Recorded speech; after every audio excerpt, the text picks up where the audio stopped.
Bismillahirrahmanirrahim. Assalamualaikum warahmatullahi wabarakatuh. Jumpa lagi dengan saya di Abil Maiwa Channel.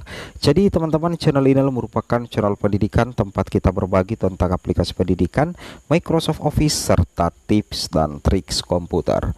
Jadi pada video kali ini Bapak Ibu ya, kembali lagi admin akan mencoba mengupdate informasi terbaru seputar P3K Guru di tahun 2023. Jadi informasi penting yang akan kami sampaikan di sini adalah terkait 3 kebijakan penting Kemendikbudristek di seleksi P3K Guru 2023 dan posisi aman bagi P1 status notif TP ya. Jadi itu adalah dua informasi yang akan kami sajikan pada hari ini ya. Yang pertama itu 3 kebijakan penting Kemendikbudristek di seleksi P3K Guru 2023 dan posisi 100% aman untuk P1 yang belum mendapatkan penempatan ya.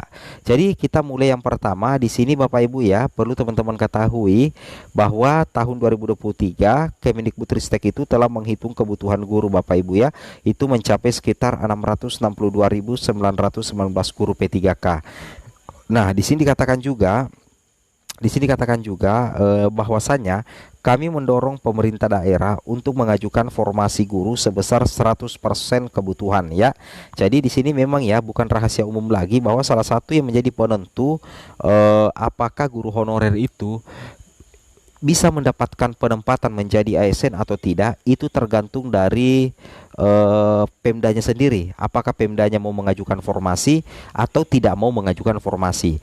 Kenapa? Karena formasi itu yang tahu adalah Pemda. Pemda yang tahu berapa sih sebenarnya kebutuhan guru yang ada di suatu daerah atau yang ada di suatu sekolah. Kalau dia seperti itu ya. Jadi makanya di sini Kemendikbudristek selalu mengatakan kami mendorong pemerintah daerah untuk mengajukan formasi guru sebesar 100% kebutuhan. Untuk anggaran gaji dan tunjangan melekat pada guru P3K itu telah menjadi bagian dari transfer daerah. Nah, seperti itu ya, itu sudah menjadi bagian dari transfer daerah. Nah, demi mendukung upaya daripada Kemendikbudristek agar nantinya pemerintah daerah itu bisa memaksimalkan formasi dari pusat di tahun 2023 ini, maka terbitlah 3 kebijakan penting dari Mas Menteri dan Makarim Kemendikbudristek yang 100% itu sudah disetujui oleh Presiden Republik Indonesia. Jadi sisa dieksekusi oleh Kemendikbudristek. Yang manakah itu? Yang pertama ini Bapak Ibu ya, jika pemerintah daerah tidak mengajukan formasi sesuai kebutuhan, maka pemerintah pusat akan melengkapi jumlah formasi guru P3K. Itu yang pertama. Jadi kalau misalkan tiba-tiba ya setelah deadline pengajuan formasi oleh Pemda, ternyata masih banyak Pemda yang mengajukan formasi itu jauh lebih sedikit daripada kebutuhan yang ada di instansinya, maka pemerintah pusat itu akan memiliki hak ya untuk melengkapi jumlah formasi guru P3K. Itu yang wajib Bapak Ibu ketahui. Misalkan seperti ini, di daerah A itu kebutuhan gurunya 50, sedangkan yang diajukan Pemda cuman 20, berarti minus 30. Sudah dipastikan 30 orang ini tidak diangkat nanti. Nah, untuk mengantisipasi hal yang seperti itu, maka pemerintah dalam hal ini Kemendikbud akan menerapkan kebijakan pertama, yaitu pemerintah pusat akan melengkapi jumlah formasi guru P3K. Nah, seperti itu ya. Tentunya ini menjadi salah satu kabar yang sangat menggembirakan ya, bahwasanya sudah ada titik terang terkait dengan pengajuan formasi untuk pemerintah daerah ya, seperti itu.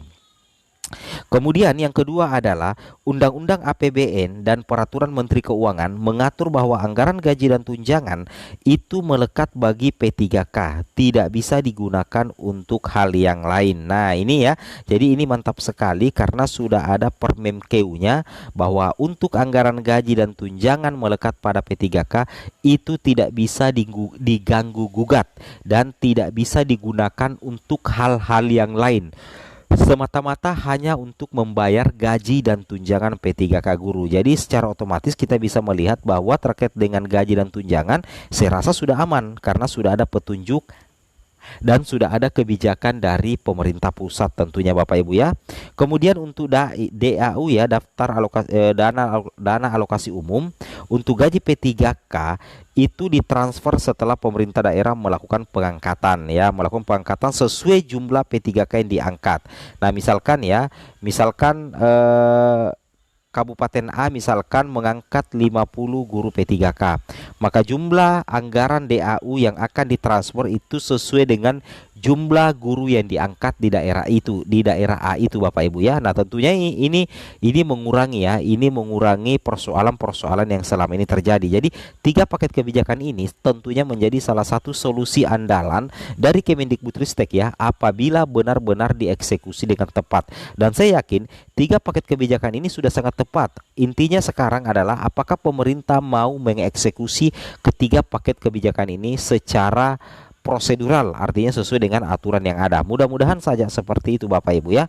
Nah, ini terkait dengan apa ya Bapak Ibu ya, terkait dengan tiga kebijakan penting Kemendikbudristek di seleksi P3K Guru 2023. Nah, sekarang kita lanjut ya terkait dengan posisi ya, posisi terkait dengan posisi P1, P2, P3 ya di seleksi P3K Guru 2023. Nah, di sini kita langsung Bapak Ibu ya.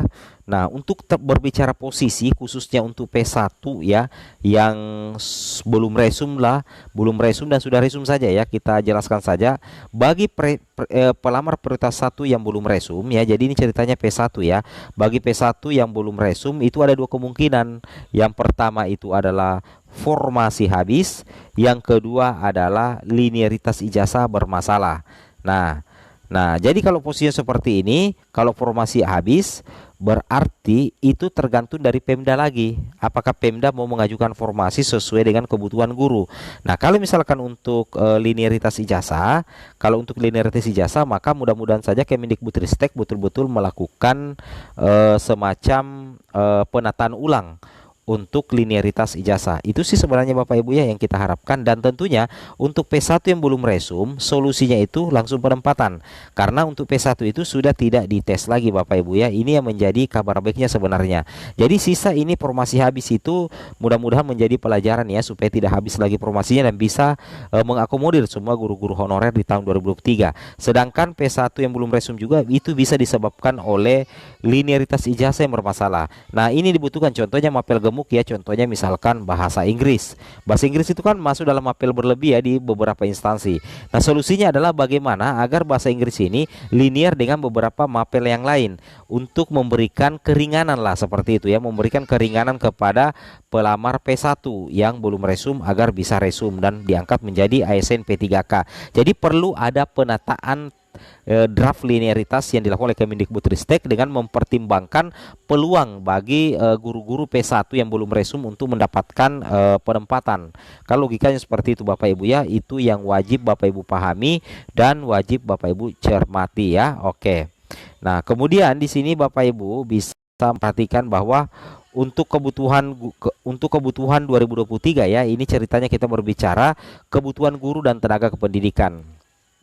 Nah, untuk sisa formasi 2022 itu sebenarnya ada 510.440 ya. Kemudian guru yang pensiun tahun 2024 itu 69.762. Nah, jadi totalnya adalah 662.919 ditambah dengan tendik ya 82.717. Kalau misalkan tendik tidak ada, maka kebutuhan khusus guru ya, ini khusus guru ya, itu sekitar 601.286 ya kebutuhan untuk guru di P3K Guru 2023. Nah, ini yang coba ya dituntaskan oleh pemerintah. Semoga bermanfaat. Assalamualaikum warahmatullahi wabarakatuh.